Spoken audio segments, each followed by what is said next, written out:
Democracy presumes that people, informed people, have the sense to govern themselves. So a key to that is information. And if they don't have the information, they don't have good information from all different directions, then the whole concept fails. The main thing is to portray the candidates to the people and to make the people interested in it. If the public doesn't watch and really has no interest in the political process, and I've not seen a whole lot this year, I think no matter what type of coverage you give the candidates or what type of reporting you do, you're really not being effective. Well, newspapers' responsibilities in the campaign obviously include articulating the views of the candidates. Now, some people have complained at times that you really don't get a good debate on the issues in newspaper stories. I maintain that's just because people don't read their newspapers like they used to. Anybody that says that newsmen don't have feelings about a particular candidate, I think would be wrong to say that. However, you have to be fair in dealing with each one. Sometimes we have to write stories about people that obviously aren't our favorites, but still we have to be fair with each other. What about press conferences? Of what value are they? Should they be ignored completely, or should they be used as a primary source of the reporter's information?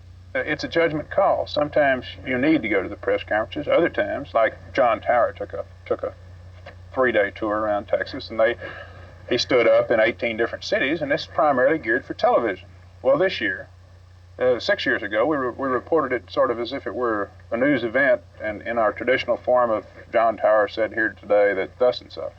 Well, this time we reported it, about what it really was, an effort to get on television in 18 major markets. In the past, there were press conferences were very limited in number, and a candidate really had something to say when he held a press conference.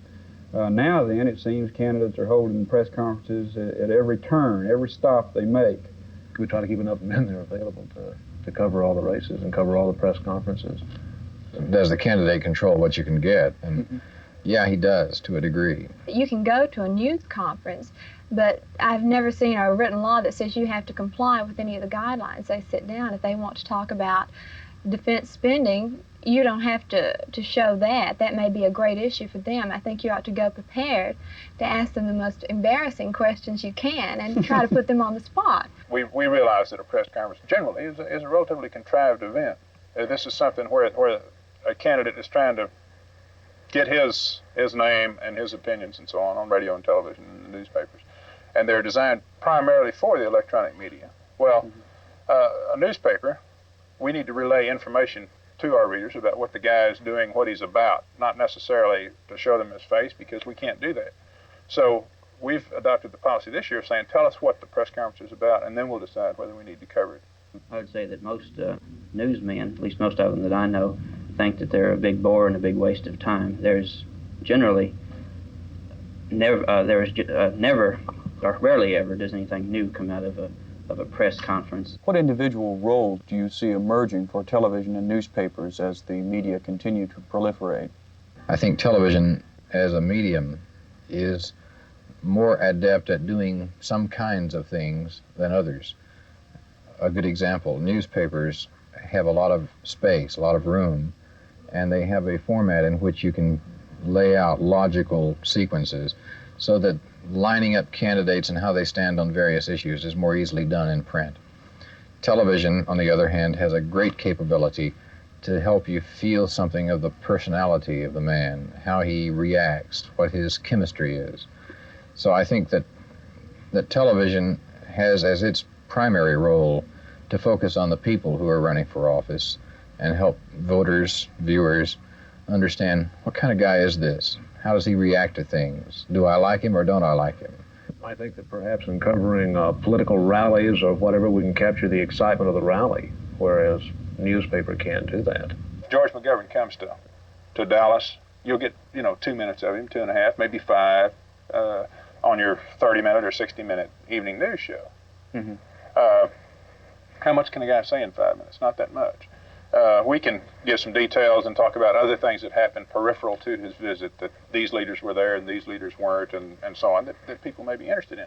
At the same time, the visual impact of seeing the guy and the audio impact of hearing him may tell a voter as much as we can tell him through our interpretation. We tend to filter it first, and so what the voter or the citizen gets, or the reader, or whatever, gets is a picture that's got to be sort of colored by how we play the story and what words we use, whether we say the guy said something or maintained it, for instance. Right. It's a different role. Both are necessary. What about mudslinging in political races?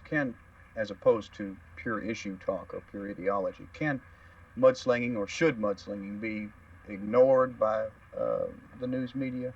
Does it serve any purpose to I wish it informing the could, voter? frankly. Every time I get a release from a candidate who says my opponent is a liar and a cheat and a thief and he's unfaithful to his wife and beats his kids, I wince, and I wish there was some way to ignore it. But if a man is running for public office and seeking therefore a public trust, it is a valid consideration whether that man has good character, whether that man has integrity, the ability to make rational judgments and to stand up under pressure. Those are, I think, valid judgments if you're evaluating men. If I say that somebody has stolen, and I can prove that he's stolen, is that slinging mud, or is that just telling it like it is? You know, the public is curious about it. Is it so? Is it true?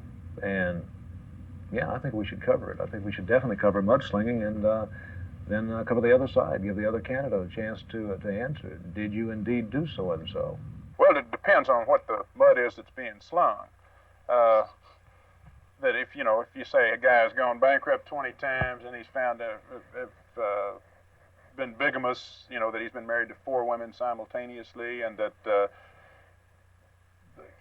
what's mud? Mm-hmm. Then on the other hand, if he says that the guy is one candidate is charging now that a guy, well, I better not use that. But if it's something that's sort of contrived, like one candidate is charging that because a guy has the backing of the Police and Firemen's Association, that ergo he is a liberal. Mm-hmm. Well, I imagine that probably comes as sort of a jolt to the policemen and firemen. It becomes a very difficult judgment for the journalist to decide where is that valid area of judgment ending and where is just pure character assassination beginning. What criterion do you use for covering one particular race more than another race? You've got to make your decision based on what is happening in the campaign. Some of your minor party candidates have complained that they're not given adequate coverage. Well, if they would ever come to Dallas and do anything, we'd certainly cover them. Newspaper inch for inch, the emphasis would have to be on the higher races in the state. This area, the Dallas-Fort Worth metropolitan area, is a pretty big area. It makes sense to deal with the United States Senate race in some detail. All of those people are going to be voting in that race or have the opportunity. To deal with Legislative District 33M, on the other hand, is of considerably less importance to the total audience. It is going hunting for a rabbit with a .30 caliber rifle. What could newspapers and television stations be doing now that they are not doing in terms of covering politics, which would provide a better service to the voters? We report what a guy says he's doing rather than what he's doing. I can't see any other way that the printed media could get into a campaign other than by printing the words of the candidates, and we certainly do that, or try to. I think they ought to have every candidate debate every candidate. Okay. Do you think that'll ever come about? No.